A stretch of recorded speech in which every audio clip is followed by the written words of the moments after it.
GK classes में आप सभी का स्वागत है। बिहार एसएससी और एसएससी जीडी के लिए बहुत ही महत्वपूर्ण क्वेश्चन लेकर आया हूं, जो कि सिंधु वैदिक सभ्यता से संबंधित क्वेश्चन है। यहाँ पर देखते हैं, यहाँ पर पहला प्रश्न यहाँ पर दिया हुआ है, पूर्व वैदिक या फिर कहेंगे ऋग्वैदिक, कौन सी पूर्व वैदिक काल या फिर कहेंगे ऋग्वैदिक संस्कृति का काल किसे माना जाता है। तो यहाँ पर याद रखिएगा 1500 ईसा पूर्व से जो 1000 ईसा पूर्व का जो काल है उसे क्या कहेंगे, पूर्व वैदिक काल या फिर ऋग्वैदिक काल कहा जाता है। चलिए यहाँ पर दूसरा प्रश्न देखते हैं। दूसरा प्रश्न यहाँ पर दिया हुआ है, उत्तर वैदिक संस्कृति का काल किसे माना जाता है। उत्तर वैदिक संस्कृति का काल किसे माना जाता है। तो यहाँ पर याद रखिएगा 1000 से ईसा पूर्व से जो 600 ईसा पूर्व का जो काल रहता है उसे क्या कहेंगे, उत्तर वैदिक संस्कृति का काल कहेंगे। चलिए यहाँ पर दूसरा प्रश्न देखेंगे। दूसरा प्रश्न क्या कहता है। दूसरा प्रश्न यहाँ पर दिया हुआ है, आर्य शब्द, कौन सा, आर्य शब्द का शाब्दिक अर्थ क्या है। आर्य शब्द का शाब्दिक अर्थ क्या है। यहाँ पर याद रखिएगा जो आपका ऑप्शन जो हो जाएगा यहाँ पर ऑप्शन नंबर 20, श्रेष्ठ या फिर कुलीन कहेंगे। क्या कहेंगे, श्रेष्ठ या फिर कुलीन कहेंगे।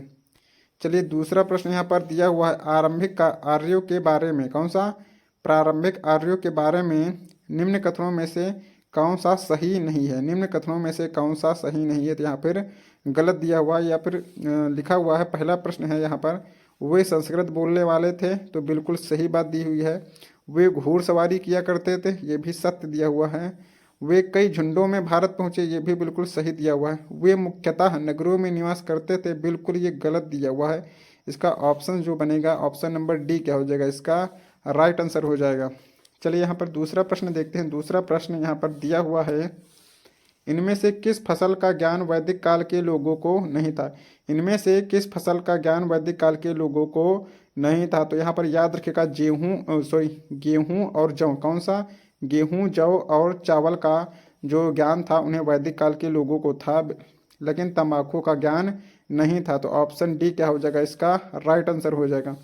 दूसरा प्रश्न यहाँ पर दिया हुआ है, उत्तर वैदिक काल के वेद विरोधी, कौन, उत्तर वैदिक काल के वेद विरोधी और ब्राह्मण विरोधी धार्मिक अध्यापकों को किस नाम से जाना जाता है। उत्तर वैदिक काल के वेद विरोधी और ब्राह्मण विरोधी धार्मिक अध्यापकों को किस नाम से जाना जाता है। तो यहाँ पर याद रखिएगा ऑप्शन क्या हो जाएगा, ऑप्शन नंबर बी, क्या, ऑप्शन नंबर बी क्या हो जाएगा, श्रमण हो जाएगा।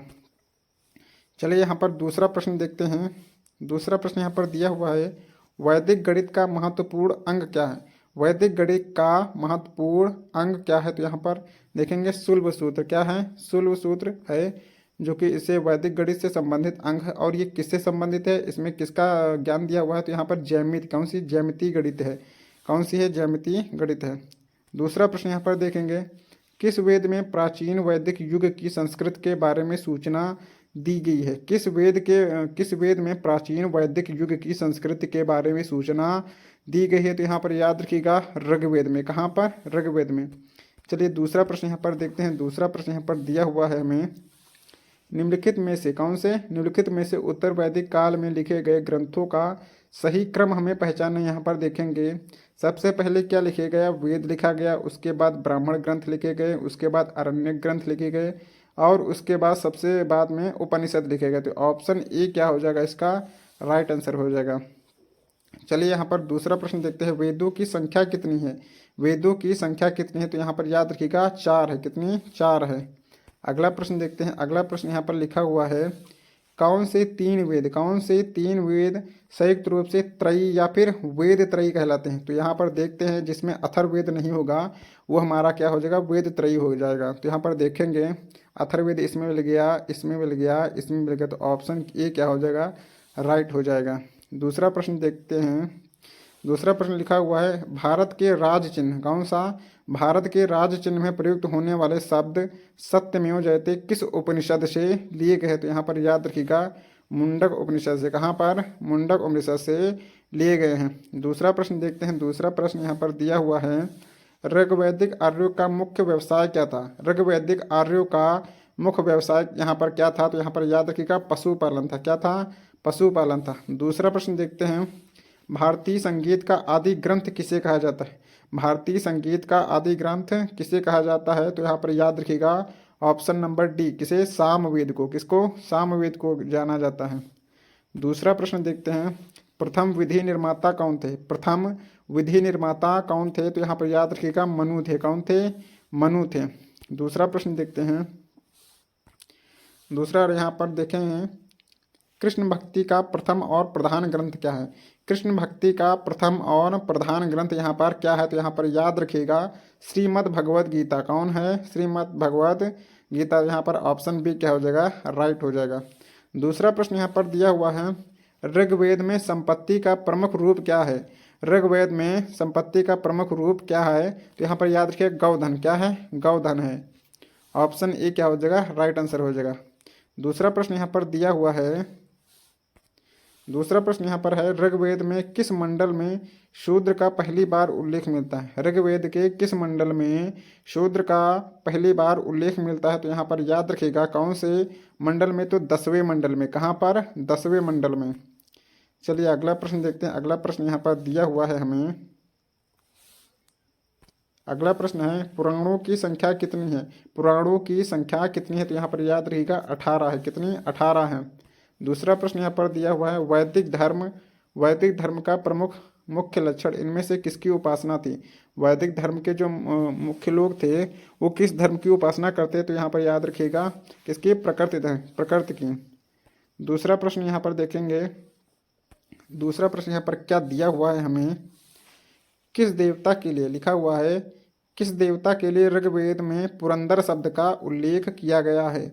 किस देवता के लिए पुरंदर का उल्लेख किया गया है? तो यहाँ पर याद रखिएगा ऑप्शन नंबर ए, इंद्र के लिए पुरंदर शब्द का उल्लेख किया गया है। दूसरा प्रश्न यहाँ पर लिखा हुआ है, शुल्ब सूत्र किस विषय से संबंधित पुस्तक है? शुल्ब सूत्र किस विषय से संबंधित पुस्तक? तो यहाँ पर याद रखिएगा कि एक गणित से संबंधित है, और गणित में भी कहाँ पर? ज्यामिति से संबंधित। किससे? ज्यामिति से संबंधित है। दूसरा प्रश्न यहाँ पर देखते हैं, दूसरा प्रश्न यहाँ पर दिया हुआ है हमें, लिखा हुआ है, असतो माँ सदगमय, तमसो माँ ज्योतिर्गमय और मृत्योर्मा अमृतगमय कहाँ से लिया गया है? तो यहाँ पर याद रखिएगा ये जो वाक्य है ये उपनिषद से लिया गया है। कहाँ से? उपनिषद से लिया गया है।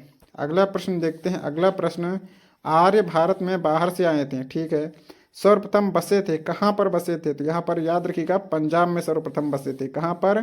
पंजाब में बसे थे। अगला प्रश्न देखते हैं। अगला प्रश्न हमें सूची को सुमेलित करना है। यहाँ पर लिखा हुआ है, ऋग्वेद को पढ़ने वाला क्या कहते हैं उस यज्ञकर्ता को? तो यहाँ पर ऋग्वेद को पढ़ने वाले को हम क्या कहते हैं? होत या फिर होता कहते थे। क्या? होत या फिर होता कहते थे। और यजुर्वेद को पढ़ने वाले को क्या कहते थे? अथर्वयु कहते थे। क्या कहते? अथर्वयु। दूसरे सामवेद को क्या कहते थे? सामवेद को उद्गात कहते थे। क्या कहते? उद्गात। और चौथा यहाँ पर अथर्ववेद को पढ़ने वाला कौन था? ब्रह्मा था। कौन? ब्रह्मा था। ऑप्शन ए क्या हो जाएगा? इसका राइट आंसर हो जाएगा। दूसरा देखते हैं। दूसरा यहाँ पर दिया हुआ है हमें, वेदों को अपौरुषेय क्यों कहा गया है? वेदों को अपौरुषेय क्यों कहा गया है? तो यहाँ पर याद रखिएगा इसकी रचना जो है वो देवताओं के द्वारा की गई, इसलिए क्या गया है? वेदों को अपौरुषेय कहा गया है। चलिए दूसरा प्रश्न देखते हैं। दूसरा प्रश्न यहाँ पर दिया हुआ है हमें, लिखा हुआ है, वैशेषिक दर्शन के प्रतिपादक कौन थे? क्या? वैशेषिक दर्शन के प्रतिपादक कौन थे? तो यहाँ पर याद रखिए उल्लूक या फिर कहेंगे कणाद को। क्या कहेंगे? उल्लूक या फिर कणाद को। तो यहाँ पर याद रखिएगा दूसरा प्रश्न यहाँ पर, मीमांसा, कौन? मीमांसा या पूर्व मीमांसा दर्शन के प्रतिपादक कौन थे? तो यहाँ पर याद रखिएगा जैमिनी थे। कौन थे? जैमिनी थे। दूसरा प्रश्न यहाँ पर दिया हुआ है हमें, वेदांत या फिर उत्तर मीमांसा कौन था? वेदांत या फिर उत्तर मीमांसा दर्शन के प्रतिपादक कौन थे? तो यहाँ पर ऑप्शन बी याद रखिएगा बादरायण थे। कौन थे? बादरायण थे। दूसरा प्रश्न यहाँ पर देखते हैं। दूसरा प्रश्न, ऋग्वेद का कौन सा मंडल पूर्णतः सोम को समर्पित है? सोम मतलब समझिएगा सूर्य देवता को समर्पित हो। यहाँ पर याद रखिएगा सूर्य देवता को समर्पित जो मंडल है वो नवा मंडल है, और इसमें ही क्या लिखा हुआ है? गायत्री मंत्र लिखा हुआ है। चलिए दूसरा प्रश्न देखते हैं। दूसरा प्रश्न यहाँ पर हमें दिया हुआ है, प्रसिद्ध 10 राजाओं का युद्ध। कौन सा? प्रसिद्ध 10 राजाओं का युद्ध, जिसे हम दशराज युद्ध भी कहते हैं, वो किस नदी के तट पर लड़ा गया था? प्रसिद्ध 10 राजाओं का युद्ध, जिसे इतिहास में दशराज युद्ध के नाम से भी जाना जाता है, वो किस नदी के किनारे लड़ा गया था? तो यहाँ पर याद रखिएगा कौन सी?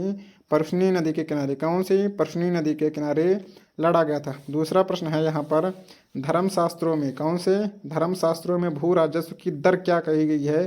तो यहाँ पर याद रखिएगा कितनी, 1/6 दर कही गई, कितनी 1/6 दर की गई है।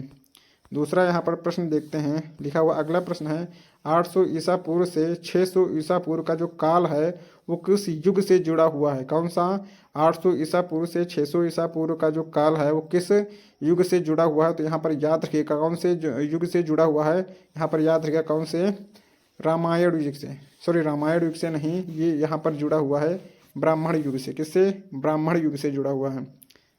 चलिए आज के लिए इतना ही। अगर आपको वीडियो अच्छी लगती हो तो चैनल को सब्सक्राइब करना ना भूलें, वीडियो को लाइक ज़रूर कर देना।